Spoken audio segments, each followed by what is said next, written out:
Okay, ચાલો. Screen visible છે બેટા, કન્ફર્મેશન આપી દેજો. ઓકે, ચાલો, ડન છે. ચાલો, તો સ્ટાર્ટ કરીએ આજનો સેશન. બરોબર છે. ચાલો, ચેપ્ટર નંબર 9 આપણે પહોંચ્યા હતા અને ચેપ્ટર નંબર 9 નું સોલ્યુશન જે છે હું કરાવવાનું ચાલુ કરી રહ્યો છું. બરોબર, બધા એમસીક્યુ મોસ્ટ ઇમ્પોર્ટન્ટ પ્રશ્નો છે. થોડુંક અહીંયા આગળ ધ્યાનમાં રાખજો, બહુ મજા આવે એવા પ્રશ્નો છે. બરોબર, ચાલો. તો સૌથી પહેલા વાત કરીએ ફર્સ્ટ એમસીક્યુ કે મરઘી અને ઈંડાને જો 100°C કે તેથી વધારે તાપમાને સારી રીતે પકવવામાં આવે છે તો બર્ડ ફ્લુ થવાની સંભાવના કેટલી છે? હવે તમે કહેશો સર આ બર્ડ ફ્લુ એટલે શું? વળી પેલા તો એ જ તમને અહીંયા આગળ થોડોક લાગે કે સર આ બર્ડ ફ્લુ શું છે, તો તમને ખ્યાલ હશે કે આ બર્ડ ફ્લુ જે છે ને એ એક પ્રકારનો વાયરસ છે. વાયરસ, બરોબર. બર્ડ ફ્લુ જે છે એ એક પ્રકારનો વાયરસ છે. હવે તમે કહેશો સર આ વાયરસ શું કરે, તો તમને ખ્યાલ હશે વાયરસમાં જનીન દ્રવ્ય તરીકે આરએનએ હોય. બરોબર, અને મરઘી અને તેની ઈંડાની જે જાતો છે ને એને 100°C કરતા વધારે તાપમાને જો આપણે રાખીએ ને તો બર્ડ ફ્લુ થવાની શક્યતા લગભગ ના બરાબર છે. મતલબ કે થાય જ નહીં. બરોબર, મતલબ કે વાયરસ એમાં કઈ 100°C તાપમાને મતલબ કે ટેમ્પરેચર વધારો તો થોડી કઈ અહીંયા આગળ આ વાયરસ ઘૂસી જવાનો છે. એ વસ્તુ ખોટી પડે એમ. એટલે આન્સર અહીંયા આગળ આપણો દિલ્હી થશે બેટા. બરોબર છે. ચાલો, સેકન્ડ ક્વેશ્ચન. પ્રાણીઓનું એવું જૂથ કે જે એક જ વંશ તેમજ વધારે સામ્યતા દર્શાવે તેને શું કહેવાય? સમજો અહીંયા આગળ એક જ વંશ મતલબ અહીંયા આગળ એમના લક્ષણો એક જ જેવા હોય, દેખાવ એક સરખો, કદમાં સામ્યતા દર્શાવતા હોય, આવા બધા જો લક્ષણો અહીંયા આગળ આપણને જોવા મળતા હોય તો એને આપણે નસલ કહીએ છીએ. નસલ, બ્રીડ. બરોબર, હવે તમે કહેશો સર નસલ્સ ને બ્રીડ બંને અલગ અલગ શબ્દો નહીં, અલગ અલગ જ છે બેટા. આપણે નથી કેતા કે આ પેલું આપણે જો યાદ હોય તો તમને કે પેલું ચેપ્ટર નંબર પેલાની વાત કરું ને આપણે પેલું ઉંદરમાં પ્રયોગ કર્યો તો એ બરોબર, ઉંદર વાળો જે પ્રયોગ હતો S32 અને આર જાત જે લીધેલી હતી, એસ અને આર જાત, એમાં ઉંદર એક જ લીધેલા હતા. પારજનની ઉંદર ની વાત કરીએ છીએ અહીંયા આગળ આપણે. બરોબર, તો એ શોર્ટમાં તમને કહેવા જો તો નસલ્સ એને કહેવામાં આવે છે. પછી જાત શબ્દ વાપરું છું હું, જો બંને સમજાવવાનો ટ્રાય કરું છું. જાત, તો આ જાત શબ્દ જે છે ને જાત એને બ્રીડ કહેવાય ઇંગ્લિશમાં. બરોબર, અને જાતને રેસ તરીકે પણ ઓળખવામાં આવે છે. એક થોડુંક શબ્દ ધ્યાનમાં રાખજો, જાતને રેસ તરીકે પણ ઓળખવામાં આવે છે અને એને જુદી કક્ષાઓમાં જે છે એ વિભાજિત કરવામાં આવતું હોય છે. અને એટલા જ માટે અહીંયા આગળ બોમ્બે પણ આન્સર આપણો થશે નહીં, સી પણ આન્સર નહીં થાય ને દિલ્હી પણ આન્સર નહીં થાય. આપણો રાઈટ આન્સર જે છે અમદાવાદ થશે. ત્રીજો પ્રશ્ન કે દક્ષિણ ભારતમાં કયા રાજ્યો વર્ષમાં 2 થી 3 વાર ચોખાનું ઉત્પાદન જે છે એ કરતા જોવા મળે છે અને તેના માટે કયું કારણ જવાબદાર હોઈ શકે છે? બરોબર, એના માટે એક કારણ રિસ્પોન્સિબલ પૂછ્યું છે તો સીધી વસ્તુ છે કે કારણ જે છે અહીંયા આગળ પ્રારંભિક ઉપજ આપતી જે ચોખાની જાતો છે એ તમે લઈ શકો છો. પ્રારંભિક ઉપજ આપતી ચોખાની જાત. કેમ પ્રારંભિક ઉપજ? મતલબ એવો થાય અહીંયા આગળ કે દક્ષિણ ભારતના જે રાજ્યો છે એમાં 2 થી 3 વાર ચોખાનું જો ઉત્પાદન થતું હોય ને તો એ હરિયાળી ક્રાંતિને લીધે થતું જોવા મળે છે. બરોબર, એટલે આ એક શબ્દ થોડોક અહીંયા આગળ ધ્યાનમાં રાખજો. હરિયાળી ક્રાંતિને કારણે આ વસ્તુ જે છે અહીંયા આગળ થાય. બરોબર, એટલા જ માટે અહીંયા આગળ આપણો રાઈટ આન્સર જે છે શું થઈ શકે? તો ઓપ્શન નંબર સી થઈ શકે છે, પ્રારંભિક ઉપજ આપતી ચોખાની જાત, જેને કારણે અહીંયા આગળ આપણે કારણ જે છે 2 થી 3 વાર ઉત્પાદન કરી શકીએ છીએ. બરોબર, એમસીક્યુ નંબર 4. નીચે આપેલ પૈકી કયા વિધાન દૈહિક સંકરણ માટે સાચા છે? હવે તમે કહેશો sir what is the meaning of દૈહિક સંકરણ? દૈહિક સંકર જાત એટલે કે એક બીજી અલગ અલગ જાતો વચ્ચે જે કરાવવામાં આવતું સંકરણ છે એ. સમજો હવે અહીંયા આગળ ઓપ્શન એ મતલબ વિધાન એ, એક જ વનસ્પતિના બે અલગ અલગ કોષોના જીવરસનું જોડાણ. એક જ વનસ્પતિના બે અલગ અલગ કોષો, મતલબ વનસ્પતિ એક છે પણ બંને કોષો કેવા છે તો કે અલગ અલગ છે, એ ખોટું પડે. બીજો ઓપ્શન કે બે અલગ અલગ જાતિના કોષો વચ્ચેના જીવરસનું જોડાણ, અલગ અલગ જાતિ અને બંનેનું કોષ રસ એવું ભેગું થાય ખરા? શક્ય જ નથી આ. પછી ત્રીજું, સેલ્યુલોઝ અને પેક્ટિનેસ દ્વારા ફરજિયાત કોષને આપવામાં આવતી સારવાર. Exactly this is the correct answer, મતલબ ત્રીજું સાચું છે એમ. પછી ચોથું કે સંકર થયેલા જીવરસ ફક્ત એક જ પિતૃ જીવરસના લક્ષણો જે છે ધરાવે છે. હા, એ પણ સત્ય વિધાન થાય. માત્ર ને માત્ર એક જ જે પિતૃ છે ને એમના જ લક્ષણો જે છે એને ધરાવતું જોવા મળે, એટલે ચોથું પણ આપણું સત્ય અહીંયા આગળ થશે. મતલબ હું તમને કહેવા જાઉં તો ત્રીજું અને ચોથું વિધાન જે છે એ અહીંયા આગળ આપણું સત્ય થાય. આન્સર જે છે આપણો દિલ્હી થશે. પાંચમો ક્વેશ્ચન, જીવરસના અલગીકરણ માટે નીચેનામાંથી કોણ ઉપયોગી છે? જીવરસનું અલગીકરણ કયું છે? જીવરસ એટલે કોષરસ, એક શબ્દમાં તમે કહી શકો છો તો પેક્ટિનેસ અને સેલ્યુલોઝ બંને આવશે, કારણ કે પેક્ટિનેસ અને સેલ્યુલોઝ બે જરૂરી છે. હાલ તો આપણે જોઈ ગયા, તો આન્સર ઇઝ સી. છઠ્ઠો ક્વેશ્ચન, કે પાકના દરેક જનીનના અલીલની એકત્રીકરણની પ્રક્રિયાને એકત્રીકરણ કોનું? જનીનનું. જનીન એટલે જર્મ પ્લાઝમ કહેવાય. જનીનનો મતલબ થાય જર્મ પ્લાઝમ. મતલબ જર્મ પ્લાઝમ એકત્રીકરણ જેને આપણે કહીએ છીએ. અમદાવાદ જે છે આપણો અહીંયા આગળ કરેક્ટ આન્સર થશે. બરોબર, જર્મ પ્લાઝમનું એકત્રીકરણની પ્રોસેસ. ચલો 7મા નંબરનો પ્રશ્ન. મેં તમને હમણાં જ કીધું બેટા કે આ પ્રશ્ન જે છે એ ઇમ્પોર્ટન્ટ છે, ધ્યાનમાં રાખજો. લખી આપું છું 3 એ 3 કે નીચેનામાંથી કઈ માછલી દરિયાઈ છે. તો જો દરિયાઈ માછલી વિશે અહીંયા આગળ વાત કરીએ, માછલીઓ ઇમ્પોર્ટન્ટ છે, ધ્યાનમાં રાખજો. એમાં હિલ્સા, સાર્ડિન અને પ્રોમ્ફેટ 3 આવે છે. દરિયાઈ માછલીમાં હિલ્સા, સાર્ડિન અને પ્રોમ્ફેટ આ 3 એ 3 આવતી જોવા મળે છે. કે જ્યારે આ જે મીઠા પાણીની જે મત્સ્ય છે એ મીઠા પાણીની મત્સ્યમાં રોહુ અને કટલા આ બંને ટેક્સ્ટ બુકમાં આપેલ છે. પણ એક નવી આપું છું, એ તમે ધ્યાનમાં રાખજો. એક હું નવી આપું છું, રોહુ, એની સાથે સાથે કટલા, અને એની સાથે સાથે યુરોપિયન કાર્પ તરીકે એક માછલી આવે છે, યુરોપિયન કાર્પ. બરોબર, એ પણ એક અગત્યની મીઠા જળની માછલી છે. તો અહીંયા આગળ તો તમને દરિયાઈ પૂછી છે તો સીધી વસ્તુ ખબર પડી ગઈ કે આન્સર જે છે બોમ્બે આવશે, કેમ કે દરિયાઈ છે ને. હિલ્સા, સાર્ડિન અને પ્રોમ્ફેટ એ 3 એ 3 દરિયાઈ છે એટલા માટે. ચાલો પછી 7મું, નિવેશ્ય. શું છે નિવેશ્ય? તો કે પેશી સંવર્ધનની પ્રક્રિયા દરમિયાન લેવાતો ઉપયોગી કોઈ પણ એક ભાગ કે જેને નિવેશ્ય તરીકે ઓળખવામાં આવતું હોય છે. બરોબર, મતલબ અહીંયા આગળ 8મામાં આન્સર જે છે આપણો સી થશે. 9મો MCQ. એક ખેડૂત શેરડીના પાકમાં શેરડીના કયા લક્ષણને જુએ છે? બેઠો એનસીઆરટી નો ક્વેશ્ચન છે. બેઠો પ્રશ્ન છે બેટા એનસીઆરટી નો, કે કોઈ પણ ખેડૂત જે છે જ્યારે શેરડીનું વાવેતર કરે ત્યારે જો તમને યાદ હોય તો શેરડીમાં એ શું જુએ છે? જાડુ પ્રકાંડ છે, લાંબી આંતર ગાંઠો છે, શર્કરાનું પ્રમાણ સારું છે, ઊંચું છે, અને રોગ પ્રતિકારક ક્ષમતા પણ એની સારી છે. અમદાવાદ આન્સર આવશે. પણ અહીંયા આગળ થોડું એક શબ્દ ધ્યાનમાં રાખજો, જે MCQ PYQ માં પૂછાઈ ચૂકેલો છે. એ જણાવું તમને કે ઉત્તર ભારતમાં એક શેરડીની જાત હતી, અને એ શેરડીની જાત એટલે જેને સેકેરમ બારબેરી તરીકે ઓળખાતું હતું. યાદ હોય તો સેકેરમ બારબેરી તરીકે એને ઓળખવામાં આવતું હતું. બરોબર, અને એ શેકેરી બારબેરીમાં શર્કરાનું પ્રમાણ જે છે કેવું હતું? તો કે શર્કરાનું પ્રમાણ એમાં બહુ અને બહુ નીચું જોવા મળતું હતું. બરોબર, એ જ રીતે બીજી એક જાતિ હતી જે દક્ષિણ ભારતમાં હતી. જે દક્ષિણ ભારતમાં હતી, અને દક્ષિણ ભારતમાં એ જાતિ હતી સેકેરમ ઓફિસિનેરમ.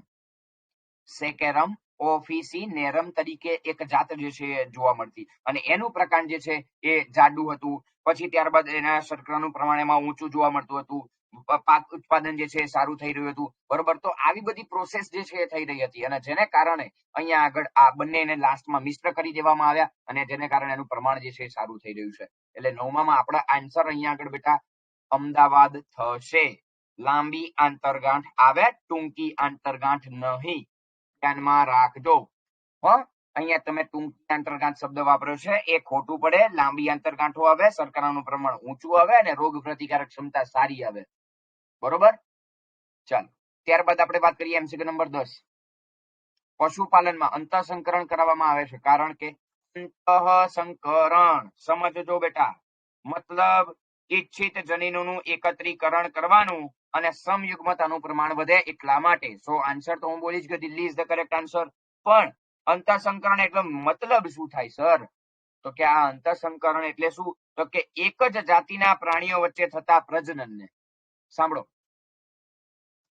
એક જ જાતિ વચ્ચે થતું પ્રાણીનું પ્રજનન. બરોબર, કે જેને આપણે અહીંયા આગળ કહી શકીએ છીએ અંતઃસંકરણ. બરોબર, સો અહીંયા આગળ આપણો આન્સર જે છે દિલ્હી થશે. ત્યારબાદ વાત કરીએ MCQ નંબર 11. રંગનાશક અને પ્રતિજૈવિક દ્રવ્ય કે જેને આપણે એન્ટીબાયોટિક તરીકે ઓળખીએ છીએ, એવા રસાયણો છે કે જે ખાલી જગ્યા. એન્ટીબાયોટિક શું આવશે અહીંયા આગળ? તો કે બધા જે છે એ પરોપજીવી ફૂગ અને બેક્ટેરિયાને મારી અને રક્ષણ જે છે પૂરું પાડતું જોવા મળે છે. બરોબર, રંગનાશકો જે એન્ટીબાયોટિક જે આપણે બહારથી લઈએ છીએ, એટલે આન્સર અહીંયા આગળ આપણો બોમ્બે થશે બેટા. બરોબર, ચાલો MCQ નંબર 12. વનસ્પતિ સંકરણ દરમિયાન સૌથી મોટો અવરોધ કયો છે? વનસ્પતિનું સંકરણ કયું છે? બોલો, સૌથી વધારેમાં વધારે અવરોધ કયો પેદા અહીંયા આગળ થાય છે? બરોબર છે બેટા, ક્લિયર છે. અહીંયા આગળ આન્સર અમદાવાદ થશે કે પાકમાં ઈચ્છિત જનીનોની હાજરી અને એમની જંગલી જાતને કારણે. પાકમાં ઈચ્છિત જનીનની હાજરી અને તેમની જે જંગલી જાત છે એ જંગલી જાતને કારણે અહીંયા આગળ આ એનો અવરોધ પેદા જે છે થતો જોવા મળે છે. બરોબર, આધાર સામગ્રી પણ નહીં આવે, તાલીમબદ્ધ માનવની સંપત્તિ પણ નહીં આવે અહીંયા આગળ, અને અસંબંધિત સ્ત્રોતોમાંથી જનીનોનું સ્થળાંતરણ છે એ પણ નહીં આવે, કારણ કે અહીંયા કોઈ જનીનનું સ્થળાંતરણ થતું નથી. ત્યારબાદ આવે MCQ નંબર 13. મધમાખીની ઉછેરની કઈ પેદાશ સૌંદર્ય પ્રસાધનમાં તેમજ પોલિશ આપવાની બનાવટમાં એને ઓપ કહેવાય? ઓપ શબ્દ ધ્યાનમાં રાખજો. ઓપ તરીકે એને ઓળખવામાં આવે. એ શેમાં ઉત્પન્ન થાય, મતલબ કે શેમાં જે છે એ વપરાય છે? મધમાં, વેલમાં, મીણમાં કે રોયલ જેલીમાં? ધ્યાનમાં રાખજો. એક પ્રશ્ન ઇમ્પોર્ટન્ટ છે કે આમાં મીણનો ઉપયોગ થાય છે કે જે મધમાખી દ્વારા આપણને મળતું હોય. મધમાખી દ્વારા આપણને એકલું મધ નહીં, મધની સાથે સાથે મીણ પણ મળતું હોય છે. એટલે મધ અને મીણ બંને આવે એકચ્યુઅલીમાં તો. બરોબર, એટલે બંને પ્રશ્નો જે છે ધ્યાનમાં રાખજો. બરોબર, આન્સર અહીંયા મીણ આવે. પણ હવે તમને કહું કે મધનો ઉપયોગ ક્યાં થાય, તો કે ખાવામાં અને દવામાં. દવામાં અને ખાવામાં કહી શકો છો, કારણ કે ઉધરસ થઈ હોય તો મધ જે છે આપણે કેટલીક વાર લેતા હોઈએ છીએ. બરોબર, ચલો પછી એની સાથે સાથે અહીંયા આગળ વાત કરું વેલ. હવે તમે કહેશો સર પાછું આ વેલ શું આવ્યું? વેલ એ પેલી વડવેલ નથી કેતા આપણે, બસ એ જ છે આ. પછી royal jelly, most important. Royal jelly કે જે પેલી ક્વીન મધમાખી, મધપુડામાં એક પેલી મધમાખી નથી હોતી રાણી માખી, રાણી મધમાખી જેને આપણે કહીએ, ક્વીન જેને આપણે કહીએ. હા, તો એ ક્વીન જે છે એ ખોરાક તરીકે આનો ઉપયોગ જે છે એ કરતી જોવા મળે છે. બરોબર, અને એમાં ખૂબ જ માત્રામાં પોષક તત્વો હોય, એટલે અહીંયા આગળ એ બી આન્સર તો નહીં જ થાય. એટલે ખાલી આન્સર અહીંયા આગળ આપણો જે છે એ મીણ થશે. ચલો ત્યારબાદ MCQ નંબર 14. 70% વધુ પશુપાલનની સંખ્યા નીચેનામાંથી શેમાં જોવા મળે છે? 70% વધારે, તો કે ભારત અને ચીન પાસે. Delhi is the correct answer. બરોબર, કે 70% વધારે પશુધન જે છે એ માત્ર ને માત્ર ભારત અને ચીનમાં છે. બેઠી NCERT ની લાઈન છે, એટલે Delhi is the correct answer. ચલો 15 નંબર. લાઇસિન અને ટ્રિપ્ટોફેન શું છે? લાઇસિન અને ટ્રિપ્ટોફેન યાદ રાખજો બેટા, આવશ્યક એમિનો એસિડ્સ છે. C is the correct answer. આવશ્યક એમિનો એસિડ તરીકે એને ઓળખવામાં આવે છે. 16મો નંબર. કયા રસાયણો અને વિકિરણો પાકોના જનીનની શ્રેણી બદલવામાં વપરાય છે તેના માટે કયો શબ્દ વાપરવામાં આવે છે? તો એના માટે જે શબ્દ વાપરવામાં આવે છે એ છે કૃત્રિમ વિકૃતિ. એનું રીઝન એકમાત્ર એટલું છે કે કેટલાક રસાયણો અને જે વિકિરણોની વાત અહીંયા આગળ કરી, લઈ લો ગેમા વિકિરણ. બરોબર, એની મદદથી પાક જે છે ને પાક, એ પાકમાં કૃત્રિમ રીતે આપણે વિકૃતિ જે છે ને પ્રેરી શકીએ છીએ. બરોબર, અને એટલા જ માટે અહીંયા આગળ જે છે એ આપણે કૃત્રિમ વિકૃતિ આન્સર જે છે ટીક કરીશું. બરોબર, પછી 17 નંબર. સોનાલિકા અને કલ્યાણ સોના શેની જાત છે? એકદમ ઇમ્પોર્ટન્ટ પ્રશ્ન, ઘઉંનો PYQ ની આ PYQ નો પ્રશ્ન છે આ 17 નંબરનો. એટલે 17 માં આન્સર આપણો ઘઉં થશે. સોનાલિકા અને કલ્યાણ સોના ઉચ્ચ કક્ષાની અને સારી ગુણવત્તા વાળી ઘઉંની જાત છે. ધ્યાનમાં રાખજો. અને એ કોને બનાવેલી ખબર? Indian agriculture of research institute, IARI સંસ્થા તરીકે એને ઓળખવામાં આવે છે. ઇન્ડિયન એગ્રીકલ્ચર રિસર્ચ ઇન્સ્ટિટ્યૂટ તરીકે એને ઓળખાય છે. બરોબર, એટલે આન્સર જે છે આપણો અહીંયા ઘઉં થશે. 18 નંબરનો ક્વેશ્ચન, કે નીચેનામાંથી કયો રોગ જે છે ફૂગજન્ય નથી, મતલબ ફૂગ વાળો નથી? તો તમને કહેવા દઉં ને તો યાદ હોય તો આ બધા પ્રશ્નો બેઠે બેઠા લખેલા છે બેટા, બેઠા. આન્સર અહીંયા આગળ આપણો સી થાય. કોબીજમાં થતો બ્લેક રોટ, બરોબર, કે જે ફૂગજન્ય રોગ નથી, એ તો બેક્ટેરિયા દ્વારા થતો રોગ જોવા મળે. અને એ બેક્ટેરિયાનું તમને નામ પણ આપી દઉં, ઝેન્થોમોનાસ કેમ્પેસ્ટ્રીસ નામના બેક્ટેરિયા છે. બેક્ટેરિયા દ્વારા થતો રોગ છે, અને એ બેક્ટેરિયાનું નામ જે છે એ પણ તમને જણાવી દઉં કે ઝેન્થોમોનાસ કેમ્પેસ્ટ્રીસ નામના બેક્ટેરિયા છે. ઝેન્થોમોનાસ કેમ્પેસ્ટ્રીસ, બરોબર, જે બેક્ટેરિયા દ્વારા થતો રોગ છે, ફૂગજન્ય રોગ નથી. બરોબર, પછી ઘઉંમાં થતો અંગારિયો, તો સીધી વસ્તુ છે તો પક્ષીનિયા દ્વારા થતો, પક્ષીનિયા યાદ હશે તમને.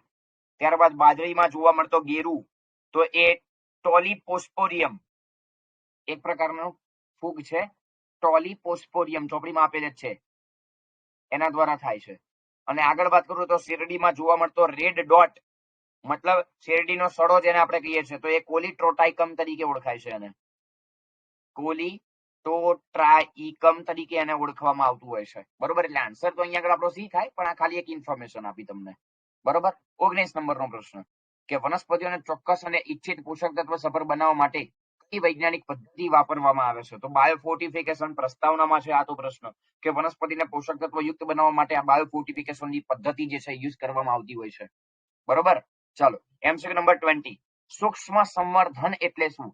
સૂક્ષ્મ સંવર્ધનની વાત કરી રહ્યા છો. જોજો બેટા, ઇન વિટ્રો પદ્ધતિ થાય છે અહીંયા આગળ. ઇન વિટ્રો મેં તમને કીધું છું, વિથડ્રો, વિટ્રો શરીરની બહારની બાજુએ, બરોબર. મતલબ ઓછા સમય માટે અહીંયા આગળ વનસ્પતિનો ઉછેર આપણે કરી શકીએ, તો એમાં સૂક્ષ્મ જીવોનો ઉપયોગ ઇન વિટ્રો તકનીકની મદદથી કરવામાં આવતું હોય છે, બરોબર. એટલે આન્સર અહીંયા આગળ આપણો શું થશે, તો કે C is the sorry Ahmedabad is the correct answer. સૂક્ષ્મ જીવોનો ઇન વિટ્રો તકનીક દ્વારા સંવર્ધન, અમદાવાદ જે છે એ આપણો કરેક્ટ આન્સર થશે. પણ એક મિનિટ, સૂક્ષ્મ જીવોનું નહીં, એક મિનિટ સૂક્ષ્મ સંવર્ધન કયું છે ને, તો સૂક્ષ્મ સંવર્ધન તો ઇન વિટ્રો તકનીક દ્વારા વનસ્પતિનું સંવર્ધન થાય, એટલે Bombay is the correct answer થશે. સોરી, મારી ભૂલ છે. ઇન વિટ્રો તકનીકી દ્વારા સંવર્ધન તો થાય છે, પણ વનસ્પતિનો ઉછેર એના દ્વારા કરવામાં આવતું હોય છે. વનસ્પતિના જે નાના નાના ફૂલ છોડ ને બધું છે ને, એના માટે આ જે છે યુઝ કરવામાં આવતું હોય છે, બરોબર. મતલબ આન્સર આપણો બોમ્બે થશે. થોડુંક ધ્યાનમાં રાખજો અહીંયા આગળ. 21 નંબર, ભારતમાં 33% જેટલું ઘરેલું ઉત્પાદન શેમાંથી થાય છે, તો કે ખેતીવાડીથી. અને એક્ઝેક્ટ એની ઉપર વાળો મેં નીચે વાળો એટલા માટે કીધો કે ઉપર વાળો તરત આવડશે. જોજો ઉપર વાળો તરત આવડશે કે ભારતમાં, સાંભળજો બેટા, ભારતમાં ખેતીવાડી પર આધારિત જનસંખ્યા કેટલી? 60% જનસંખ્યા છે માત્ર ને માત્ર. Delhi is the correct answer. 60% તો જનસંખ્યા જ છે, બરોબર. જ્યારે એમાં 33% જેટલું ઘરેલું ઉત્પાદન તો માત્ર ને માત્ર ખેતીવાડીમાં થતું હોય છે, બરોબર. સ્ક્રીન વિઝિબલ છે? ઓકે, ચાલો. 30 નંબરનો પ્રશ્ન, જીવરસ. જીવરસ એને આપણે કોષ રસ તરીકે સૌથી પહેલા ઓળખતા હતા, જો યાદ હોય તો. ખબર છે? મતલબ ઇન શોર્ટ, જીવરસ એટલે શું, તો કે કોષ દિવાલ વગરનો વનસ્પતિનો કોષ. C is the correct answer. કોષ દિવાલ વગરનો વનસ્પતિનો કોષ કે જેને જીવરસ તરીકે ઓળખવામાં આવે. પછી જો એને 24મો પ્રશ્ન ગજબ લેવલનો છે. પૂર્ણ ક્ષમતા શબ્દ કોની ક્ષમતા દર્શાવવા માટે? સાંભળજો, પૂર્ણ ક્ષમતા મતલબ વનસ્પતિમાંથી કોઈ એક ભાગ લઈ લો, કોષ, પેશી, અંગ કે કોઈ પણ વનસ્પતિનો ભાગ લઈ લો કે જેમાંથી સંપૂર્ણ વનસ્પતિનું નિર્માણ જે છે એ થઈ શકે. મતલબ કે જેને પુનઃ સર્જન ક્ષમતા તરીકે બી ઓળખવામાં આવે, જો યાદ હોય તો. એટલે અમદાવાદ ઇઝ ધ આપણો કરેક્ટ આન્સર, કે કોષ કે જે સંપૂર્ણ વનસ્પતિનું સર્જન કરી આપે, બરોબર. કલિકા ના આવે અહીંયા આગળ, બરોબર. બોમ્બે નહીં આવે, કલિકા ના કહેવાય, કોષ કહેવાય, કોષ. 25, વાયરસ દ્વારા અસરગ્રસ્ત થયેલી વનસ્પતિના અગ્રીય અને કક્ષ કલિકામાં રહેલી વર્ધનશીલ પેશીમાં. હવે વર્ધનશીલ પેશીનું કાર્ય તમને ખ્યાલ હશે જ બેટા, કે કોષ વિભાજનનું કાર્ય છે, બરોબર. વર્ધમાન પેશી પણ એનું અન્ય નામ છે, બરોબર છે, એ તો તમને ખ્યાલ હશે જ. અને એમાં વાયરસનો ચેપ જે છે જોવા મળતો નથી, કારણ કે એનો એકમાત્ર રીઝન એટલું થાય કે વિભાજન પામતા વર્ધનશીલ પેશી કોષોનું વિભાજન વધારે ઝડપી. મેં તમને આન્સર એ છે પ્રશ્નમાં જ જણાવી દીધો. C is the correct answer. કોષ વિભાજન કરે એટલા માટે, બરોબર છે. એટલે 25માં આન્સર અહીંયા આગળ સી થશે બેટા. એ અમદાવાદ નહીં થાય, એમ કે વિભાજન કરતા કોષો વાયરસની સામે પ્રતિકારકતા ના, એ ખોટું પડે, કારણ કે વનસ્પતિ ઝડપી કોષ વિભાજન કરે ને એટલા માટે આ વસ્તુ થાય છે, બરોબર. ઝડપી કોષ વિભાજન કરે એટલે વાયરસ જે છે ને એ વધારે અસરગ્રસ્ત ના થઈ શકે. આ એનું પ્રોપર રીઝન થાય. ચાલો, 26 નંબર, વિશ્વનું કેટલા ટકા પશુધન ભારત અને ચીન પાસે? 70% પશુધન. બેઠો એનસીઆરટી નો ચોપડીનો સવાલ છે, બેઠો ચોપડીનો પ્રશ્ન છે. 27 નંબર, શ્વેત ક્રાંતિ કયા વ્યવસાય માટે સંકળાયેલ છે? શ્વેત ક્રાંતિની વાત થઈ રહી છે બેટા, બોલો. ડેરી ઉદ્યોગ સાથે. સિમ્પલ લોજિક છે. અને શ્વેત ક્રાંતિના પ્રણેતા કોણ હતા? તો કે ડોક્ટર વર્ગીસ કુરિયન. એટલે 28માં પણ અમદાવાદ આન્સર આવશે એમ, બરોબર છે. ચલો, 29 નંબર, મરઘા ઉછેરમાં કયા પાલતુ પક્ષીઓનો સમાવેશ? પક્ષીઓનો સમાવેશ કરવામાં આવે છે, તો કે મરઘા, બતક ને ટર્કી. 3 હવે મતલબ આન્સર આપણો દિલ્હી થાય, બરોબર. અને 30 નંબરનો પ્રશ્ન, પોલ્યુટ્રી ફાર્મિંગ યાદ હશે તમને. પોલ્યુટ્રી શબ્દનો ઉપયોગ, પોલ્યુટ્રી ફાર્મિંગ એટલે મરઘા ઉછેર કહેવાય. મરઘા ઉછેર કહેવાય તો પક્ષીઓમાંથી ઈંડા બનાવવા માટે? હા, તો મરઘા ઉછેરમાંથી ઈંડા બને જ. પછી એમનો માંસ મેળવવા માટે? હા. અને પક્ષીઓની યોગ્ય નસલ સંબંધિત? હા. તો કહી શકો કે આપેલ તમામ કહી શકાય. 31, બર્ડ ફ્લુ વાયરસને કારણે, હજી હમણાં ગયો છે, ફરીથી આવી ગયો પ્રશ્ન. બર્ડ ફ્લુ વાયરસને કારણે કોના વપરાશ પર પ્રભાવી અસર સર્જાઈ છે? ઉપરનામાં નથી હતું. બર્ડ ફ્લુ વાયરસને કારણે જે આપણે મીટ ખાઈએ છીએ, માંસ અને ઈંડા, આ બંને ઉપર બહુ વધારે અસર થઈ, એટલે આન્સર ઇઝ સી, બરોબર. ચાલો, એમસીક્યુ નંબર 32, અંતઃ સંવર્ધન દબાણ કોને કહેવાય? સમજેલા છો યાદ હોય તો? અંતઃસંવર્ધન દબાણ. અને આ શબ્દ જો યાદ હોય તો બાહ્ય સંવર્ધન પ્રયુક્તિઓમાં બી આવતો હતો, યાદ હશે? બાહ્ય સંવર્ધન પ્રયુક્તિ ધોરણ 12 પ્રકરણ નંબર 2 એમાં પણ આ શબ્દ જે છે ને આવતો હતો. બરોબર. અંતઃસંવર્ધન દબાણ કેવી રીતે દૂર કરી શકાય? તો જુઓ, પહેલો જ ઓપ્શન, તે જ જાતના અસંબંધિત શ્રેષ્ઠ પ્રાણીઓ સાથે સમાગમ કરવાથી. Ahmedabad is the correct answer. મતલબ એક જ જાતિના પ્રાણીઓ વચ્ચે સમાગમ કરવામાંથી, એક જ જાતિના પ્રાણીઓ વચ્ચે સમાગમ કરવાથી, અને એ પણ કેવા? અસંબંધિત, બંનેને કોઈ જ સંબંધ ના હોય એવા શ્રેષ્ઠ પ્રાણીઓ વચ્ચે સમાગમ કરાવીએ ત્યારે અંતઃસંવર્ધન જે છે એ થતું જોવા મળે છે. બરોબર. સી નહીં આવે બેટા, અહીંયા આગળ સંબંધિત છે, અસંબંધિત આવે. બરોબર. ચલો 33 નંબર, કયા સંવર્ધનના કારણે ફળદ્રુપતા અને ઉત્પાદકતામાં ઘટાડો થાય છે? તો કે સતત અને સતત અંતઃસંવર્ધનને કારણે ફળદ્રુપતા ઘટતી જાય. અને આ જ વસ્તુ બાહ્ય સંવર્ધન પ્રયુક્તિઓમાં હતી, જો યાદ હોય તો, કે સતત અને સતત અંતઃસંવર્ધન કરવાને કારણે એ લોકો જે છે એ બાહ્ય સંવર્ધન તરફ પ્રેરાય છે. મતલબ મારો કહેવાનો એવો છે કે એ બહિર સંવર્ધન કરતા જોવા મળે છે. બરોબર. એ ક્યારે થાય? તો કે જ્યારે અંતઃસંવર્ધન અવળો થાય ને બહિર સંવર્ધન ઉત્તેજાય. પણ અહીંયા આગળ મારો કહેવાનો મતલબ એટલો છે કે ફળદ્રુપતા અને ઉત્પાદકતામાં ઘટાડો જે છે થાય એ અંતઃસંવર્ધનને કારણે થાય. Ahmedabad is the correct answer 33માં. 35 નંબર, અંતઃસંવર્ધનના પરિણામથી શું થાય છે? અંતઃસંવર્ધનના પરિણામથી સમયુગ્મતાનું પ્રમાણ વધે. યસ. નુકસાનકારક પ્રચ્છન્ન જનીનોને પસંદગી દ્વારા દૂર કરી શકાય. હા. શ્રેષ્ઠ જનીનની જમાવટ કરવામાં ઉપયોગી. હા. તો Delhi is the correct answer. બધું જ કરી શકાય અંતઃસંવર્ધનની પ્રોસેસથી. બરોબર. 35, નીચે આપેલ પૈકી મરઘા ઉછેર વ્યવસ્થાપનમાં અગત્યના પાસા કયા છે? મરઘા ઉછેર વ્યવસ્થાપનની વાત કરેલી છે તો રોગમુક્ત અને યોગ્ય નસલની પસંદગી. હા. યોગ્ય અને સલામત ફાર્મની પરિસ્થિતિ. યસ. એન્ડ ખોરાક, પાણી અને પાણી સ્વચ્છતા. આપેલ તમામ કહી શકો છો. Delhi is the correct answer. એની પછી 36, અંતઃસંવર્ધન ફરીથી આવ્યું. એક જ જાતના ગાઢ સંકલિત પ્રાણીઓ વચ્ચે થતું 4 થી 6 પેઢી સુધી થતું પ્રજનન, જેને આપણે અહીંયા આગળ આન્સર દિલ્હી ટીક કરીશું 30માં. બરોબર છે. ચલો એમસીક્યુ નંબર 37, એક જ નસલના પશુઓનો સમૂહ. સાંભળજો, એક જ નસલ, એક જ નસલ્સ. નસલ્સ મતલબ બ્રીડ થાય. નસલ, એક જ નસલ મતલબ કે પ્રાણી તો પ્રાણીઓની જ નસલ, વનસ્પતિ તો વનસ્પતિઓની નસલ્સ, એવી રીતે.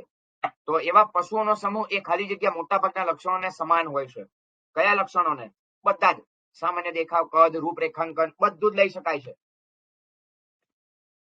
બહિર સંવર્ધન કોને કહેવામાં આવે? 4 થી 6 પેઢી સુધી સમાન પૂર્વજ ન ધરાવતા અસંબંધિત પ્રાણીઓ વચ્ચે કરાવવામાં આવતું સંવર્ધન અથવા તો સંકરણ. Ahmedabad is the correct answer. બરોબર. યાદ રાખજો, અગત્યનો પ્રશ્ન છે આ રહ્યો. અને એમસીક્યુ નંબર 39, કે નીચે આપેલમાંથી કયા બહિર સંવર્ધનના પ્રકાર છે? પ્રકાર છે ની વાત કરી. 3 પ્રકાર હતા: બહિર સંવર્ધન, પર સંવર્ધન અને આંતરજાતીય સંકરણ. મતલબ 39 નો આપણો આન્સર જે છે દિલ્હી થશે. બરોબર છે. ચાલો એમસીક્યુ નંબર 40, નીચે આપેલ પૈકી કયું વિધાન બહિર સંવર્ધન માટે અયોગ્ય છે? જોજો બેટા, અયોગ્ય વિધાનની અહીંયા આગળ વાત કરવામાં આવી છે, એટલે ખોટું વિધાન આપણાને પૂછેલું છે. કયું વિધાન ખોટું થાય? તો ચાલો ચેક કરી લઈએ. પહેલો ઓપ્શન, કે એક જ જાતના પ્રાણીઓ વચ્ચે કરવામાં આવતું સંકરણ જે 4 થી 6 પેઢી કોઈ સમાન પૂર્વજ ન ધરાવતા હોય, તો એ તો યોગ્ય છે. એ તો બહિર સંવર્ધન માટે તો સાચું છે ને. અભી હાલ તો આપણે જોયું. બરોબર છે. એની પછી બોમ્બે, કે દૂધ ઉત્પાદન ક્ષમતા ઓછી હોય અને માંસ ઉપયોગી હોય તેવા પ્રાણીને માંસના દરનો વધારે કરવામાં ઉપયોગી છે, એ ખોટું છે. એક મતલબ એ સેન્ટેન્સ સાચું છે એમ. આ જે આપણને ક્વેશ્ચન પૂછ્યો એ રિલેટેડ જોવા જઈએ તો ખોટું છે એમ. પછી સી, એક વારનું બહિર સંવર્ધન અને અંતઃસંવર્ધન દબાણને દૂર કરવા માટે ઉપયોગી છે. ના, એક મિનિટ. એક જ વાર જો બહિર સંવર્ધન મતલબ એક વાર જો પર સંવર્ધન કરીએ, હા, તો અંતઃસંવર્ધન દૂર થઈ શકે. હા, થઈ શકે. સત્ય વિધાન છે ભાઈ. અને દિલ્હી, એક જ જાતના ગાઢ સંઘ 4 થી 6, Delhi is the correct answer. 4 થી 6 પેઢીઓ સુધી સંકરણ કરવામાં આવે ને તો એ તો અંતઃસંવર્ધન માટેનું થયું. ચલો બરોબર છે. ચલો પછી વિકાનેરી ઘેટી અને મરીનો ઘેટા વચ્ચે કરવામાં આવતું સંકરણ. યાદ હશે, મોસ્ટ આઈએમપી. હિસાર ડેલ ઉત્પન્ન થતું હતું. હિસાર ડેલ ચોપડીમાં નહીં આપ્યું. હા, શબ્દ આપેલ છે હિસાર ડેલ, પણ આ એક ધ્યાનમાં રાખજો કે વિકાનેરી ઘેટી અને મરીનો ઘેટા વચ્ચે આ સંકરણ કરવામાં આવ્યું હતું. બરોબર. ચલો એમસીક્યુ નંબર 42, પર સંવર્ધન માટેના સંગત વિધાન જે છે એ જણાવો. પર સંવર્ધન માટે બોલો શું આવશે? પર સંવર્ધનના આપણાને વિધાન પૂછેલા છે. સીધી વસ્તુ છે બેટા કે બે ભિન્ન જાતના ઇચ્છિત લક્ષણોના સમન્વય આપણે સાધી શકીએ છીએ. મતલબ બે ભિન્ન જાત એટલે બે અલગ અલગ જાતના સંકરણો આપણે સાધી શકીએ, સત્ય છે. એક જ જાતના શ્રેષ્ઠ નર અને અન્ય જાતની શ્રેષ્ઠ, સાચું છે. ઈસાડેલ ઘેટાની નવી જાત ઉપર સંવર્ધન નિપજ છે, સાચું છે. બધા જ આવશે. તો Delhi is the correct answer. બરોબર છે? બોલો. એની પછી MCQ number 43.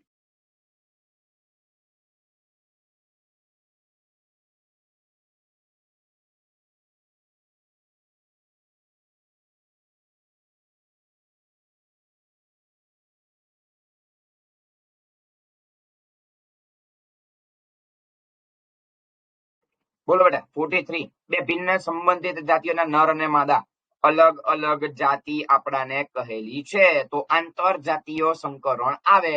Delhi is the correct answer. બરોબર છે? ચલો 44. અંતઃસ્ત્રાવની સારવારથી પશુમાં એક અંડકો આપેલું યાદ હોય તો સેરોગેટ મધર.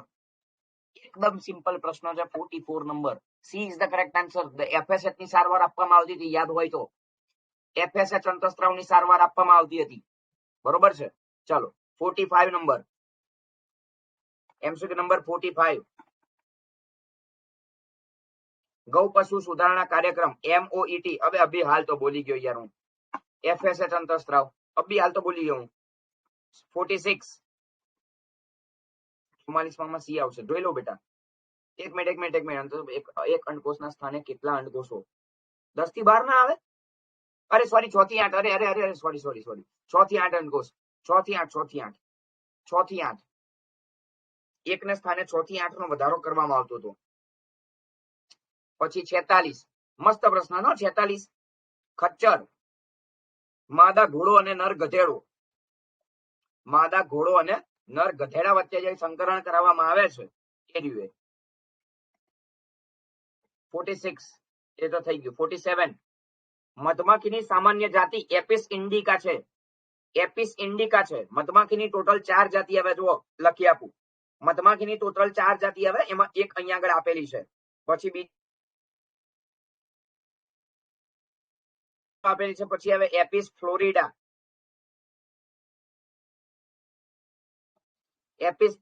એપિસ ઇન્ડિકા, એપિસ ડોર્સાટા અને એક બીજું એપિસ કરીને છે, પણ એ મને પ્રોપર નામ યાદ છે નહીં. ટોટલ 4 જાતિઓ છે. બરોબર? ચલો પછી MOET પૂછાય. બોર્ડમાં બી આ પ્રશ્નો તો પૂછાય છે ઘણી બધી વાર. MOET તો શું કહેવાય? Multiple ovulation embryo transfer technology, કે જેને બોમ્બે કહીએ છીએ આપણે. બરોબર છે? ચલો ત્યારબાદ આગળ વાત કરું. 49 નંબરનો ક્વેશ્ચન.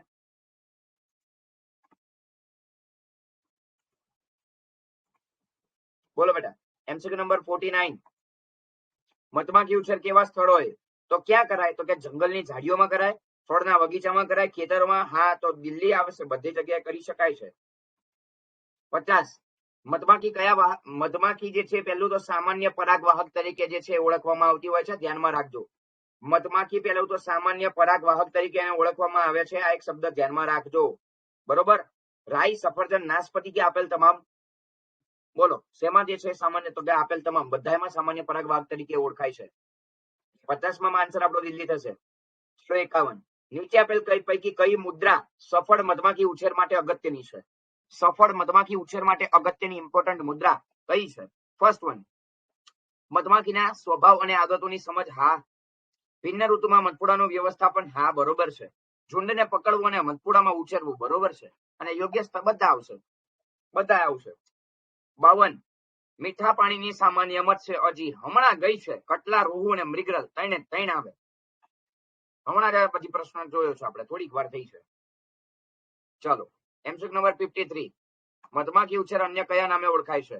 બોલો કયું કહેવાય? એપીકલ્ચર, કુટીર ઉદ્યોગ, નીલ ક્રાંતિ. સીધી વસ્તુ છે બેટા. બોલો શું આવશે? 53 માં શું આવશે? એપીકલ્ચર કે નીલ ક્રાંતિ? બોલો બેટા. લગભગ આમાં બંને કહી શકાય. નીલ ક્રાંતિ બી કહેવાય અને એપીકલ્ચર બી કહેવાય. મધમાખી ઉછેર ને એપીકલ્ચર તો આપણે કહીએ જ છીએ, પણ એની સાથે સાથે એને નીલ ક્રાંતિ. હવે નીલ ક્રાંતિ એટલે તમે પાછા હરિયાળી ક્રાંતિ ના સમજતા. અલગ અલગ છે. દિલ્હી કહી શકાય છે. ચલો 54. મધમાખીનું મીણ કઈ જગ્યાએ ઉપયોગી છે? સૌંદર્યમાં, પોલિશમાં, ઔષધમાં. તો સૌંદર્યના મધમાખીનું મેણ જે છે ને એ સૌંદર્યમાં અને પોલિશમાં જે છે ઉપયોગી થાય. 56 આન્સર દિલ્હી કહેવાય. દરિયાઈ મત્સ્ય ફરીથી આવ્યો છે તો પ્રોમ્ફેટ, સાર્ડિન, મેક્રેલ, પ્રોમ્ફેટ અને સાર્ડિન 3 હતી ને. 56 ખેતીવાડીમાં કુલ ઘરેલું ઉત્પાદન જીડીપી, ગ્રોસ ડોમેસ્ટિક પ્રોડક્શન કહેવાય એનું, કેટલું છે? 33%. 57 નવી પસંદ કરેલી જાતિઓમાં વંશક્રમોનું મૂલ્યાંકન શેના માટે કરવામાં આવે છે? ઉત્પાદન, પછી અન્ય ગુણવત્તાસભર પાકની પેદાશ, રોગ પ્રતિકારકતા કે આપેલ તમામ આવશે. 58 નંબર જનન રસ સંગ્રહણ એટલે શું? જનન રસ સંગ્રહણની વાત થઈ રહી છે બેટા. બોલો. કોઈ પણ પાકમાં જોવા મળતા બધા જ જનીનોના વિવિધ વૈકલ્પિક કારકોનું સંગ્રહણ કે જેને જનન રસ સંગ્રહણ તરીકે ઓળખવામાં આવે છે. મોસ્ટ ઇમ્પોર્ટન્ટ પ્રશ્ન છે, ધ્યાનમાં રાખજો. બરોબર છે. તો 59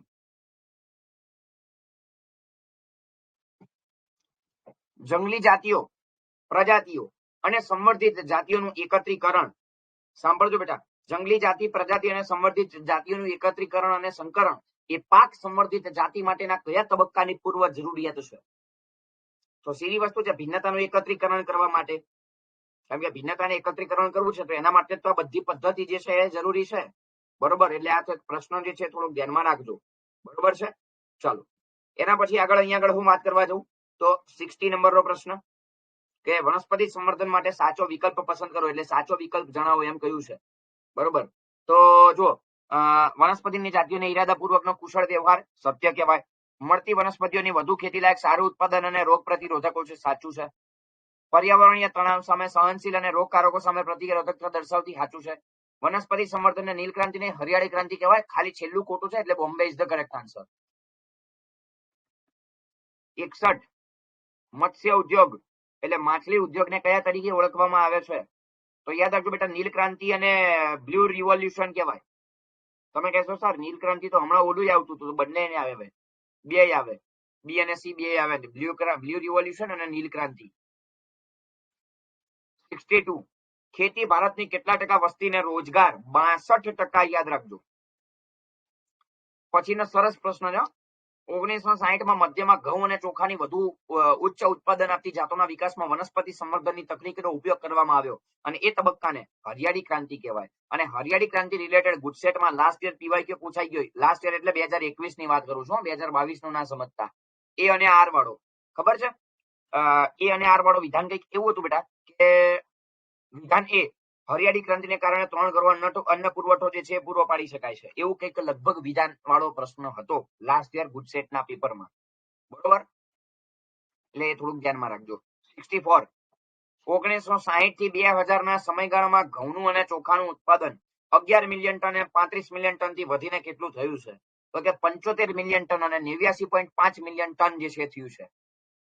65 ઘઉં અને મકારના આંતરરાષ્ટ્રીય સુધારણા કેન્દ્ર કઈ જગ્યાએ આવેલ છે? તો કે મેક્સિકોમાં. 1963 ભારતમાં ઉચ્ચ નિપજ અને રોગ પ્રતિરોધકતા ઘઉંની કઈ જાતો વિકસાવવામાં આવી છે? ઘઉંની કઈ જાત? કલ્યાણ સોના, સોનાલિકા બંને બે તો વિકસાવવામાં આવી હતી. ઘઉંની બે જાત છે. 67 મેક્સિકોમાં ઘઉંની અર્ધવામન જાતો કોણે વિકસાવી? તો નોર્મન ઈ બોરલેગ નામના વૈજ્ઞાનિકે આ વિકસાવેલી છે. બરોબર. ચાલો જોઈ લો. આ હમણાં મેં પ્રશ્ન આ પહેલા જ તમને જણાવી દીધો, છે. શરૂઆતમાં આવ્યો હતો યારે શેરડીમાં કે દક્ષિણ ભારતમાં ઉગતી સેકેરમ ઓફિસિનેરમ એની વિશેષતા જણાવો. શું વિશેષતા છે? જાડુ પ્રકાંડ અને શર્કરાનું પ્રમાણ વધારે છે. જ્યારે ઉત્તર ભારતમાં ઉગતી સેકેરમ બાર્બેરીનું વિશેષતા શું છે? શર્કરાનું પ્રમાણ ઓછું છે અને એનું ઉત્પાદન પણ ઓછું છે. બંનેમાં આન્સર બી આવે. 70 સેકેરમ બાર્બેરી અને સેકેરમ ઓફિસિનેરમ બંનેની જાતિઓનું સફળ રીતે સંકરણ યોજી કેવી જાત વિકસાવી? વધુ ઉત્પાદન ધરાવતી, જાડુ પ્રકાંડ ધરાવતી, ઉચ્ચ શર્કરા અને ઉત્તર ભારતમાં ઉગી શકે તેવી. Ahmedabad is the correct answer. હમણાં જ આવ્યો હતો આ 71 નીચે આપેલ શેરડીની જાત સેકેરમ બાર્બેરી, સેકેરમ ઓફિસિનેરમ, સેકેરમ એ અને બી બંને શેરડીની જાત છે. ચલો IARI international rice research institute Ahmedabad થાય આન્સર. 73 ચોખાની અર્ધવામન જાતો શેમાંથી વિકસાવવામાં આવી હતી? તો કે IR8 અને ટેચંગ નેટિવ 1 બંને આવશે. યાદ રાખજો, અગત્યના છે. બીજી એક વસ્તુ કહી દઉં, બીજી એક વસ્તુ, 10 સેકન્ડ. એ ચેપ્ટર નંબર 9 માં છે ને પેલા કોઠા આપ્યા છે કે આની જાત આ રહી છે, ભીંડાની જાત ને ઘઉંની જાત ને ચોખાની જાત ને આવા બધા કોઠા આપ્યા છે 3 કે 4 જેવા. એ કોઠા થોડાક વાંચી લેવા, બરોબર, કારણ કે ઇમ્પોર્ટન્ટ પ્રશ્નો છે. કોઠા થોડાક વાંચી લેવા, અગત્યના છે, મજા આવે એવા પ્રશ્નો છે એમાં. અને એમાંથી દર વર્ષે કંઈક ને કંઈક પૂછાતું હોય છે. લાસ્ટ યર બી પૂછાયું હતું, એના આગલા વર્ષ બી પૂછાયેલું છે, એટલે થોડુંક એ ધ્યાનમાં રાખજો, બરોબર. હિસારડેલ ઘેટાની નવી જાત કેવી રીતે બની? પર સંવર્ધનથી બનાવવામાં આવેલ છે. 75. નીચેનામાંથી ફ્લાવરની કઈ જાતો રોગ પ્રતિરોધકતા ધરાવે છે? ફુલાવર આવી ગઈ. મેં તમને કીધું ને, બી હાલ તમને મેં જાતિઓ કીધી છે બેટા. અહીંયા આગળ બી હાલ મેં કીધી છે. પૂષા શુબ્રા ને પૂષા સ્નોબલ કેવન બે આવશે, એટલે આન્સર ઇઝ ધ સી, બરોબર. 75 માં આન્સર આપણો સી થશે. 76. વિષાણુ દ્વારા થતો રોગ. વિષાણુ કયું છે? તમાકુનો કિરમેર અને સલગમનો કિરમેર, બંને લઈ શકાય છે. પછી ઘઉંની હિમગીરીની જાત કયા રોગ પ્રતિરોધક સામે પ્રતિરોધકતા દર્શાવે છે? ઘઉંની હિમગીરીની જાત તો પર્ણ તથા કિનારીનો ગેરુ કહેવાય એને. 77 માં સી આવશે બેટા. ચાલો, ત્યારબાદ 78. રાઈમાં સફેદ ગેરુ, એ પણ પૂષા સ્વર્ણિમ એને કહેવાય. રાઈમાં સફેદ ગેરુ પૂષા સ્વર્ણિમ એને કહેવાય. પૂષા સ્વર્ણિમ યાદ રાખજો એને. 79. ફ્લાવરની જાત જુઓ. પછી હવે જાત વાળા પ્રશ્ન ચાલુ છે. હું એટલા જ માટે પહેલાથી જ તમને કહું છું, પૂષા સ્નોબલ કેવન અને પૂષા શુબ્રા બે આવશે. Delhi is the correct answer. 80. ભીંડામાં યલો મોઝેઇક વાયરસ સામે પ્રતિરોધકતા મેળવવા માટે જંગલી જાતમાંથી તેને તબદીલ કરવામાં આવ્યા અને પરિણામે ભીંડાની એક નવી જાત ઉત્પન્ન થઈ, જેને પરભાણી ક્રાંતિ કહેવાય. આ વસ્તુને પરભાણી ક્રાંતિ તરીકે ઓળખાય છે. 81. ઉત્પરિવર્તિત મગમાં કયા રોગ સામે પ્રતિરોધકતા પ્રેરી શકાય? યલો મોઝેઇક વાયરસ અને પાવડર મિલ્ડ્યુ બંને આવશે. યાદ રાખજો, પાવડર મિલ્ડ્યુ આવશે. ઇમ્પોર્ટન્ટ છે પાવડર મિલ્ડ્યુ, ધ્યાનમાં રાખજો, સારો પ્રશ્ન છે. 82. આનુવંશિક ભિન્નતા માટે જનીનની અંદર નાઇટ્રોજન બીજના ક્રમમાં ફેરફાર કરવાની પ્રક્રિયા વિકૃતિ કહેવાય એને. પછી મરચાની જાત પૂષા સદાબહાર કયા રોગની સામે? મરચા છે, મરચા તો chilli mosaic virus, yes. Tobacco mosaic virus, yes. પર્ણવલન, આ બધા આવશે. 84. ચોળાની જાત જેને પૂષા કોમલ તરીકે ઓળખવામાં આવે છે, કે જેને બેક્ટેરિયલ સુકારો કહેવાય, બરોબર. ચલો, પછી વાત આવે પૂષા સ્નોબોલ K1 કયા રોગ સામે પ્રતિરોધકતા દર્શાવે છે? આપેલ તમામ આવશે. કાળો સડો, કારણ કે કાળો સડો, ઘેરો કાળો સડો, બધા જે છે ને પૂષા સ્નોબોલ K1 ના બધા લક્ષણો છે, એટલે Delhi is the correct answer, બરોબર. ચલો, 86. પ્રતિરોધક જનીનનું સ્થળાંતરણ લક્ષ્ય વનસ્પતિ વચ્ચે ખાલી જગ્યા સંકરણ કરવાથી થાય છે. લિંગી સંકરણ કહેવાય આને. લક્ષ્ય વનસ્પતિ વચ્ચે લિંગી સંકરણ કરવાથી અહીંયા આગળ થતું જોવા મળે છે. ધ્યાનમાં રાખજો આ. 87. ઘઉંમાં વિશિષ્ટ પ્રકારના પ્રકાંડને કારણે જીવાત તેમની નજીક જતી નથી. કેમ? કે જેને સ્ટેમ સોફ્લાય કહેવાય. યાદ છે? સ્ટેમ સોફ્લાય. અને જેસિડ્સ પણ આવતું હતું, જેસિડ્સ અને એફિડ્સ, એ પણ ધ્યાનમાં રાખજો. એ પ્રશ્ન લાસ્ટ યરના નીટના પીવાયક્યુ છે, જેસિડ્સ અને એફિડ્સ વાળા, બરોબર. ચલો, 88. કયા લક્ષણોને કારણે કપાસની જાતને બોલવોર્મ્સ આકર્ષી શકાય નહીં? તો લીસાપણ અને મધુર રસ વિહીન આવશે. મકાઈમાં કયા લક્ષણોને કારણે તેના પ્રકાંડ ભેદક કીટકોની સામે પ્રતિરોધકતા સર્જે છે? તો કે મકાઈનું ઉચ્ચ એસ્પાર્ટિક એસિડ છે, નાઇટ્રોજન પણ છે, અને શર્કરાનું પ્રમાણ બી ઓછું છે, એટલા જ માટે બધા આવશે. 90. રેપસીડ મસ્ટાર્ડમાં એફિડ્સ આવી ગયું. એફિડ્સ હજી હમણાં બોલ્યો છું એફિડ્સ ને જેસિડ યાદ રાખજો. પૂષા ગૌરવ કહેવાય એને, બરોબર. પછી ચપટા કઠોળની જાત પૂષા સેમ 2 અને પૂષા સેમ 3. સેમ 2 અને સેમ 3 જો એવું પૂછે ને તો જેસિડ એફિડ ને ફળ ભેદક 3 આવે. જેસિડ એફિડ ને ફળ ભેદક 3 આવશે, બરોબર. પછી 92. ઓકારામાં પ્રકાંડ અને ફળ ભેદક તરીકે બેટા જાતો યાદ રાખી લેજો, થોડું ધ્યાનમાં રાખજો, કારણ કે એક પ્રશ્ન દર વર્ષે જાતમાંથી આવે છે અને છે, બરોબર. લોચા ન પડી જાય, બરોબર છે. પછી ઓકારામાં પ્રકાંડ અને ફળ ભેદકની સામે પ્રતિરોધકતા વિકસાવવા માટે કઈ સંકર જાત તૈયાર કરવામાં આવેલ છે? તો પૂષા A4 આવશે, બરોબર. 93. સુધારેલી પોષણ ગુણવત્તા માટે કરવામાં આવતા સંવર્ધનને કયા મુદ્દાઓને ધ્યાનમાં લેવામાં આવે છે? તો જે મુદ્દા છે એ પ્રોટીનનું તેલ પ્રમાણ, વિટામિનનું પ્રમાણ, લઘુ પોષક તત્વોની ગુણવત્તા, એટલે લગભગ બધા આવે અહીંયા આગળ. Delhi is the correct answer. ચાલો 94. 2000 વિકસિત મકાઈની સંકર જાતમાં હાલની મકાઈ જાત કરતા લાયસિન અને ટ્રિપ્ટોફેનનું પ્રમાણ બંને અબી. હમણાં જોઈ ગયા છે આ લાયસિન અને ટ્રિપ્ટોફેન બંને વિશે 2 ઘણું પ્રમાણ આવે. 95. ઘઉંની કઈ જાત? બોલો. એટલાસ 60-60. સિમ્પલ પ્રશ્ન છે આ તો. પૂછાઈ ગયેલો પીવાઈ ગયું છે ભાઈ આ એટલાસ 60-60 વાળું. બરોબર. ચલો 96. ગાજર, પાલક અને કોળામાં કયું વિટામિન ભરપૂર માત્રામાં? Vitamin A. વિટામિન સી થી સમૃદ્ધ પાક, કારેલા, ટામેટા, ચીલની ભાજી આપેલ તમામ બધા આવશે.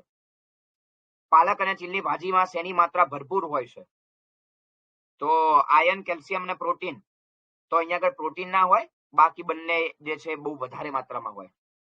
99. નીચે આપેલ પૈકી કઈ પ્રોટીનથી સમૃદ્ધ સિંબ? સિંબ એટલે કઠોળ. કઠોળ વર્ગની વનસ્પતિ કઈ છે નીચેનામાંથી કઈ? એમ બધી આવે, બધી કઠોળ વર્ગ જ છે. અને પ્રાણીમાં 1 કિલો માંસના સંવર્ધન માટે કેટલા કિલો અનાજની આવશ્યકતા છે? બેઠો એનસીઆરટી નો છે બેટા. 3 થી 10 કિલો અનાજની આવશ્યકતા હોય છે. બોલો બેટા, એક બી પ્રશ્નમાં ડાઉટ ખરો કે પછી બીજા ચાલુ કરું? ડાઉટ ખરો? નથી ને? ઓકે ચાલો. તો થોડાક જોડકા હું દરેક ચેપ્ટરમાં લઉં છું બેટા. આમાં બી લઈશ જ. બરોબર. કારણ કે દર વર્ષે કાંઈક ને કાંઈક જોડકામાં આ લોકો હળી કરે છે. જોડકા લઈ લઈએ આપણે.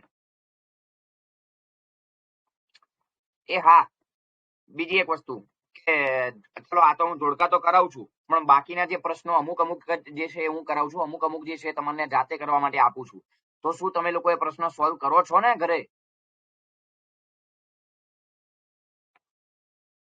જે બી પ્રશ્નો બાકી છે હા એટલે પૂરા કરજો બેટા.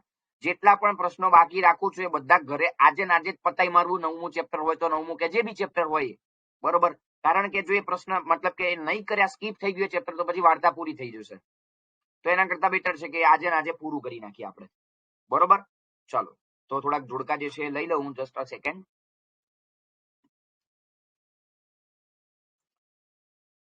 ઓકે 38 દેખાય છે બેટા? જોડકું દેખાય છે?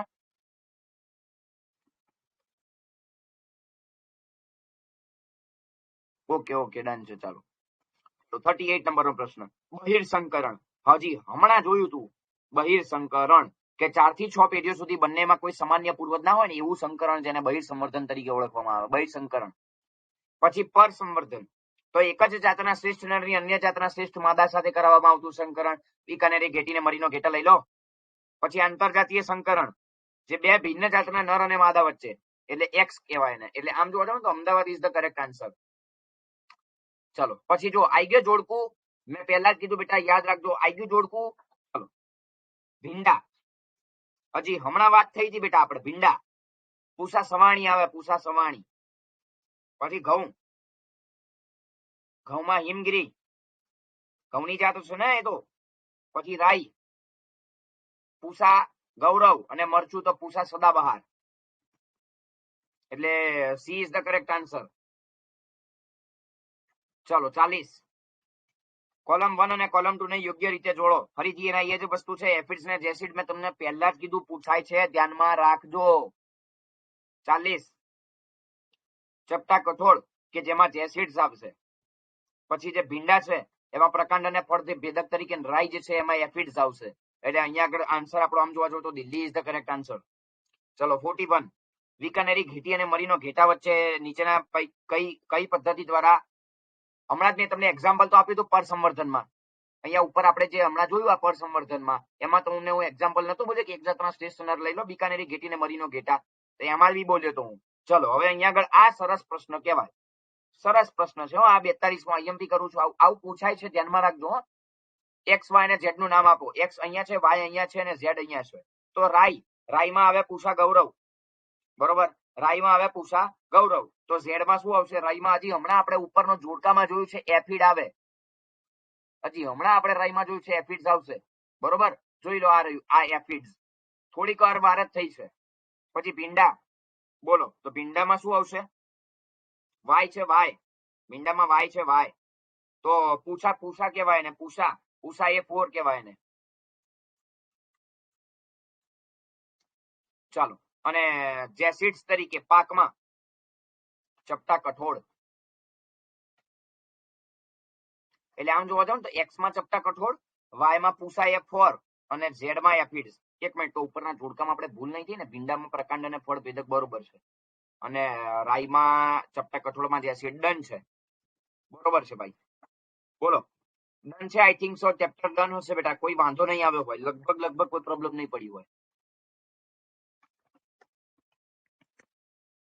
બોલો ડન છે ને? હા, હવે એક ઇન્ફોર્મેશન આપવાની છે સૌથી પહેલા, કે જે પણ એમસીક્યુઝ અત્યારે હાલ હું કરાવી રહ્યો છું, એ બધા એમસીક્યુઝ તો હું તમને ખાલી સોલ્વ કરવા માટે કરાવું છું, કે જેથી તમને ખ્યાલ આવે કે બેટા આવા પ્રશ્નો પૂછાઈ શકે છે.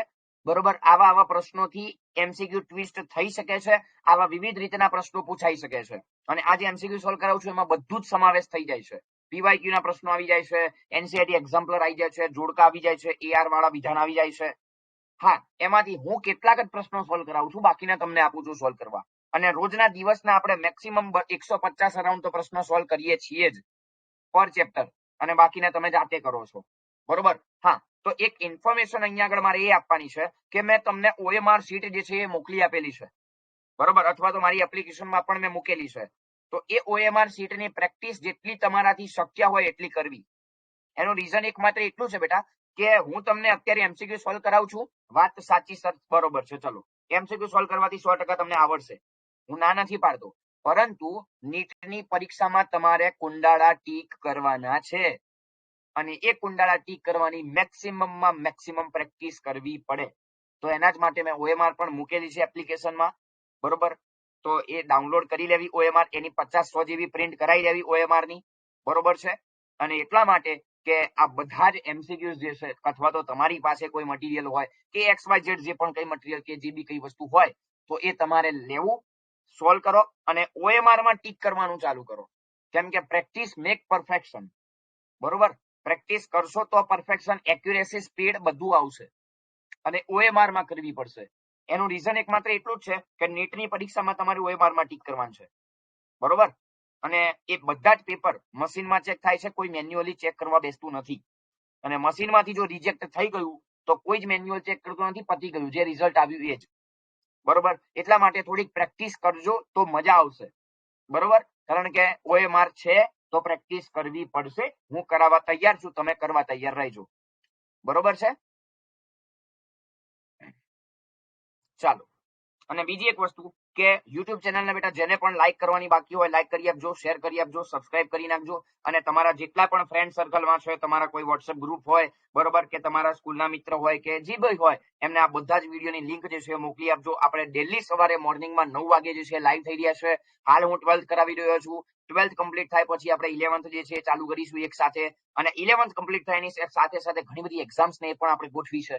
ફૂલ કોર્સની 12th ની અને 11th ની ને બધી જ એક્ઝામ્સ જે છે ગોઠવી છે. બરોબર, તો એ પણ આપણે રેગ્યુલર લેવાનો 100% ટ્રાય કરીશું. બરોબર છે. હું મારાથી થતો બધો જ ટ્રાય કરવા તૈયાર છું. બસ તમે મહેનત કરો અને રિઝલ્ટ લાવો અને સિલેક્શન કરો. બરોબર, મહેનત કરો, રિઝલ્ટ લાવો અને સિલેક્શન તમારું સારી એવી મેડિકલ કોલેજમાં થાય, બસ એવી ઈચ્છા છે. બરોબર, ચાલો, તો વધારે ટાઈમ બગાડતો નથી. આજનો સેશન હું અહીંયા આગળ ડન કરું. લાઈક કરવાની બાકી હોય લાઈક કરી દેજો, શેર કરવાની બાકી હોય શેર કરી દેજો, સબસ્ક્રાઇબ કરી નાખજો. બરોબર છે, અને તમારા ફ્રેન્ડ સર્કલમાં પણ આ શેર કરજો. બરોબર છે. ચાલો, તો આજનો સેશન હું અહીંયા આગળ ડન કરું છું.